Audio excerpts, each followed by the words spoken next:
Hello and welcome along to another Heritage Open Days video.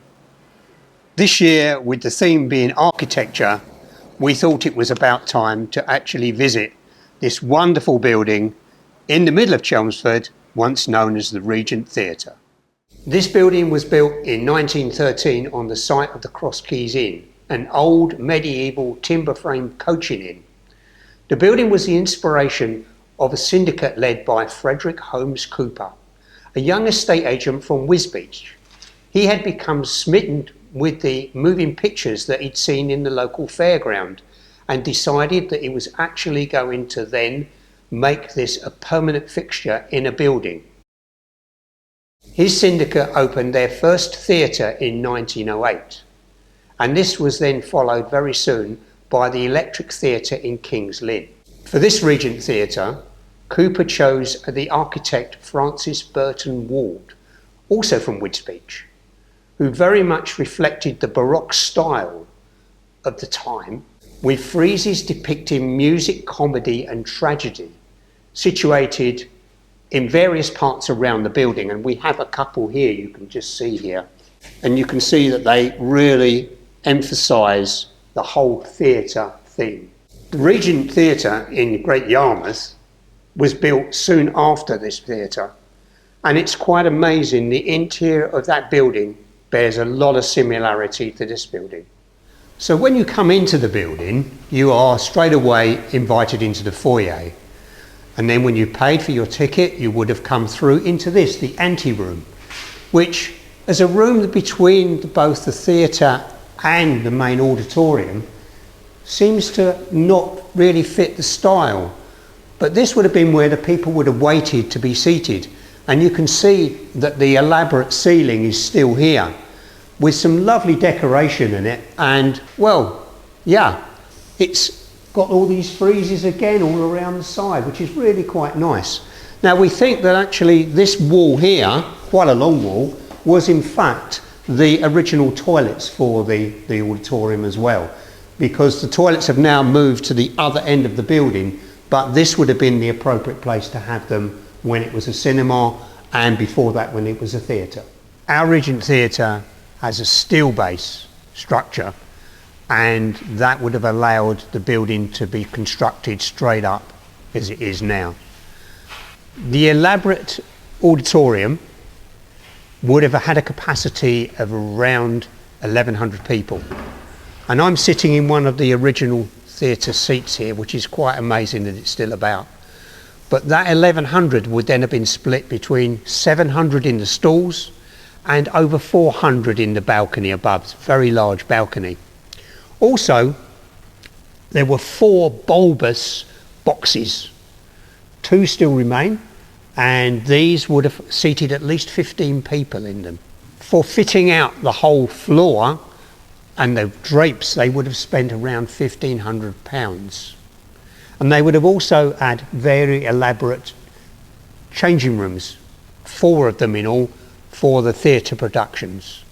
The whole of the auditorium has actually been decorated with fibrous plaster.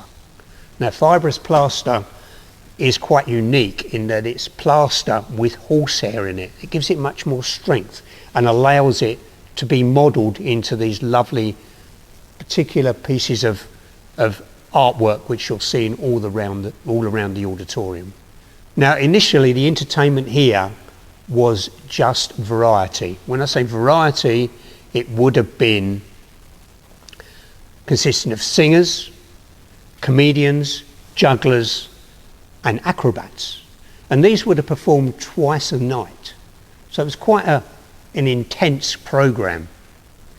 In August 1916, the theatre became a full-time cinema, and the projections of the actual films would have been in black and white with no sound. The sound would actually have been provided by a pianist, and she would have sat in front of the auditorium looking at the screen. Now most of the time she would have had a script, but occasionally there was no script, there was no actual guidance. So she would have to make up the music as the film progressed, keeping one eye on what was in front of her and one eye on the screen. Now, that pianist was later joined by a violinist, and then that progressed to having a small orchestra, all in front of the stage, all supplying the music for the performance.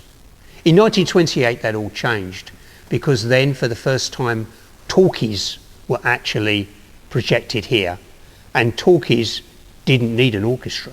In 1922 the theatre had a new manager, Harry B. Harris, and on the 14th of April that year a fire broke out in the projection room. The film broke and actually dropped onto a large arc lamp. Now the projectionist, Mr. Grimes, tried to put the fire out with his hands, but unfortunately they were badly burnt. That article was reported in the Essex Chronicle. The reason for that really then kicked off the whole idea of fire safety. Now they'd already in this theatre had all the scenery fireproofed for various productions of the Chelmsford Amateur Operatic Society. But then when they started projecting films, they had a safety curtain that would have dropped down from the front of the shade, just to reassure the audience that fire protection was being taken very seriously in this building. By 1928, the theatre had become owned by the Eastern Counties Cinema Limited and was then showing regular talkie films.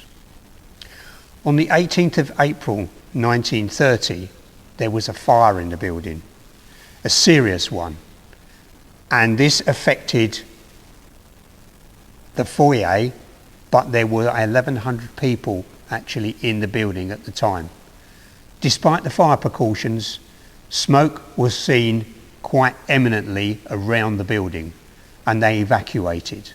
The rebuilding took some 5 years and was quite extensive. They decided at the same time to change the style of the foyer into Rococo style, and that meant that they then reflected the interior of the auditorium as well. The Eastern Counties were so impressed with the building, the Eastern Counties cinema people, that they actually used this as their head office at that time. In 1954 the ownership of the building was passed to Shipman and King, and in 1967 it was subsequently then taken over by the EMI group and was operated as a cinema, but was never named the corporate name of ABC. Despite the generous stage, the Regent Theatre was operated as a cinema until its closure on the 6th of September 1975. Hi, my name is Kevin, and I want to talk to you about my experience here at the Regent Cinema. I was 14 years of age, and it was the beginning of September. My dad had promised me for my birthday, which had just happened, that he would take me to see the Towering Inferno, one of those big disaster movies. And he brought me here to the Regent Cinema. And as we arrived, we were told that it was going to be the last screening. So it didn't mean that much to me at the time. I was aware, having seen previous other films here, of how beautiful this theatre is. And Dad and I sat down upstairs. So we had a fantastic view, and we sat down, and just all around us were other people. There were some other people there that were here, and they were talking about the fact that the cinema was going to be closing. And I enjoyed the theatre immensely, but I was obviously looking as a 14-year-old at the disaster movie, The Towering Inferno, with all those big Hollywood stars in it. And as I left, Dad was looking around and saying, well, son, you better make the most of this because you won't be able to come and see it again. So I'd seen about 3 or 4 movies here, but thoroughly enjoyed the experience. It really was wonderful. From all the beautiful carvings and how ornate everything was. It was from a different era. And I realised going into this cinema, we had the Pavilion, we had the Odeon, but I realised going into this cinema that it was a thing of the past. And yeah, that was it. I walked out and I'd left the past behind for the last cinema showing, and I just thoroughly enjoyed the experience. And it became an EMI bingo club. In the 1990s, this too closed, and a large bar was then installed at the front of the building in the foyer. The building was then known as Chicago Rock Cafe, with seating and tables even on the main stage. Chicago's closed its doors in 2015. The current owners, the Deltic Group, had a challenge on their hands when they set out to make this venue their flagship as part of the Bar and Beyond brand.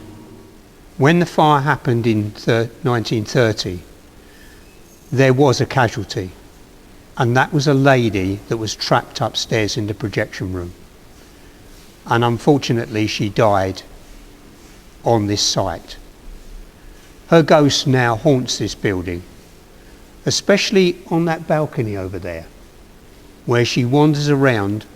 And now we're going to hear from Connor, who actually works here and has some experiences of not only that ghost, but others too. Hello, my name's Connor. I've been employed at B&B for the last 3 years. I first joined it when I was 19. My first experience with any of the ghosts was within my first 3 months of employment here. I was in the site by myself with the current deputy manager doing a delivery. I was in our main pot wash by myself, walking through. I had somebody pull the back of my shirt, which I thought at the time was my deputy manager just having a joke with me. Turned round, no one's there. My manager was actually up in the office. My second experience was roughly 6 months later, when I was once again doing a delivery on a Thursday with my colleague. We were both walking through the big bifold doors from the front of the venue, where a glass was thrown from the kitchen, which is on my left, into the middle of the dance floor. Again, only 2 people in the venue at the time. On one Halloween, me and about 7 other members of the team were sat in the nightclub having a drink after work, after a busy Saturday. General chit chat. And we had 2 shot glasses from the main bar shoot up into the air by about 6 foot and land in front of the bar, which everyone's then jumped up and ran to the front of the building.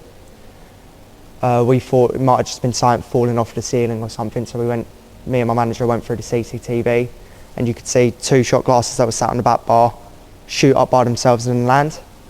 That's when we all kind of realised, okay, there is actually something here, and there was evidence of that. One of the more common things that I've experienced while I've been here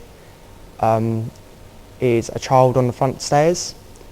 Occasionally when I've been here by myself, I've heard her giggling, or occasionally a child talking.